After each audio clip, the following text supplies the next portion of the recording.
Starts running. You see the platen moving. I'm going to come over here and I'm going to remove that. You can see that.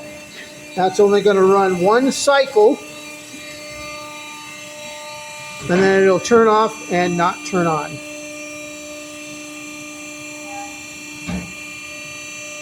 Okay. It knows that the chamber is empty. It's going to go one more time, and then that'll be that. After this, it'll turn off.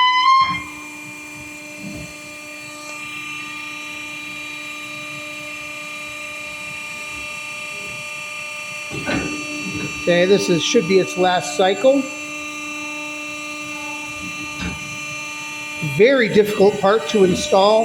There's no tool access to get back there. Okay, it turns off. It is not going to turn back on. I've tested it a bunch of times.